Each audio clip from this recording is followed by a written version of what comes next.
बिस्मिल्लाहिर्रहमानिर्रहीम। अस्सलाम वालेकुम। 9वीं ज़िलहज यानी योम अरफा के बारे में आपको इल्म होना चाहिए। ये दिन घर को साफ़ सुथरा करने का नहीं, ना ही शॉपिंग का और ना ही आराम और नींद का ये दिन है। ये वो दिन है जिसे अल्लाह ताला ने ख़ुद अज़ीम मुकाम अता फ़रमाया है। ये वो दिन है जिसे अल्लाह ताला बड़ा शर्फ बख्शते हैं। ये वो दिन है जिसमें अल्लाह ताला अहले अरफा के बारे में फ़रिश्तों के सामने फ़ख्र करते हैं। ये ऐसा मुबारक दिन है जो जहन्नम से लोगों को आज़ादी का परवाना देता है। यह दिन अताते रब और इसकी भरपूर इबादत का है। सबसे बेहतरीन दुआ अरफा के दिन की दुआ है। हमें खूब कोशिश करना है कि इस दिन एक सांस भी अल्लाह ताला की अतात या कुर्बत का अमल किए बग़ैर ना निकले। दुनिया के जवाहरात में एक जौहर अगर कम हो जाए तो कितनी तकलीफ़ होती है, फिर दुनिया के अफजल दिन को कैसे हम ज़ाया कर सकते हैं। अगर शब कदर हम ना जान सके तो अरफा का दिन तो नहीं भूल सकते। लिहाजा इस दिन को गनीमत जाने और जितनी भी खैर इस रोज़ कर सकते हैं इसे कर डालें। 9वीं ज़िलहज का शेड्यूल बहुत ही उम्दा बनाया जा सकता है, बल्कि इस शेड्यूल को अपने अहबाब को भी भेजा जा सकता है। बस ये एक दिन का है जो साल में एक ही मर्तबा आता है। रात जल्दी सो जाइए ताकि अल्लाह ताला की इबादत और अतात में कुछ हिम्मत और ताकत महसूस हो। फजर से पहले उठ जाइए ताकि आप इस दिन के रोज़े की नियत करके सहरी खाएं। ये रोज़ा हमारे गुज़श्ता और आने वाले साल के गुनाहों को मिटवा देगा इंशाअल्लाह। फिर कम अज़ कम 2 या 4 रकात नवाफिल पढ़ने और हालते सजदा में रब्बे गफ़ूर से दुनिया और आखिरत की हर खैर व भलाई की खूब दुआ कीजिए।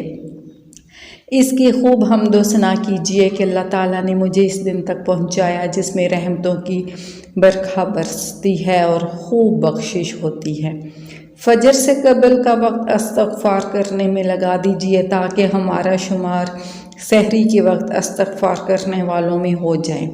अज़ान फजर से कबल कम अज़ कम 5 मिनट कबल तैयार हो जाइए और याद रखिए हमारे सारे गुनाह दौराने वज़ू आखिरी कतरे के साथ निकल जाते हैं।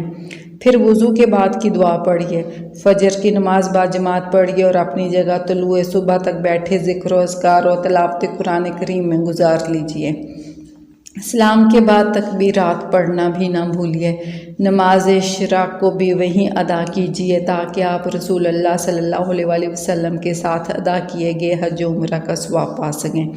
इस नमाज को बिल्कुल ना भूलिए।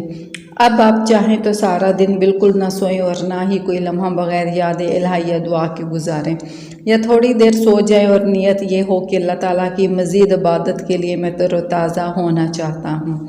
उठकर 4 रकात नमाज चाश्त अदा करें और रब करीम की बंदगी और इसकी रज़ा पाने के रास्ते तलाश करें, मसलन सदका करना, बीमार की इयादत या रिश्तेदारों का ख्याल वगैरह, ताकि उकताहट ना हो। तकबीर, ज़िक्र, तिलावत और ला इलाहा इल्लल्लाह वहदहु ला शरीका लहु लहुल मुल्कु व लहुल हम्दु व हुवा अला कुल्लि शैइन क़दीर खूब पढ़ें। नमाज ज़ोहर बाजमात अदा कीजिए और तकबीर व तस्बीह व तहमीद के साथ साथ तिलावत कुरान करीम भी ज़रूर कीजिए। नमाज असर भी अदा कीजिए और तकबीरात के साथ शाम के अज़कार भी कीजिए।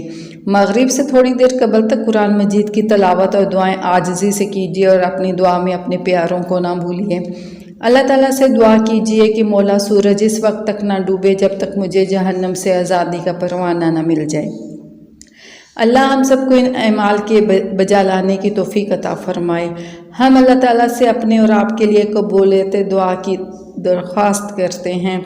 अज़ान मगरिब होते ही इफ्तार कर लीजिए और भूलिए ना कि अल्लाह ताला तो रोज़ादार की दुआ को इस रोज़ खाली नहीं लौटाता।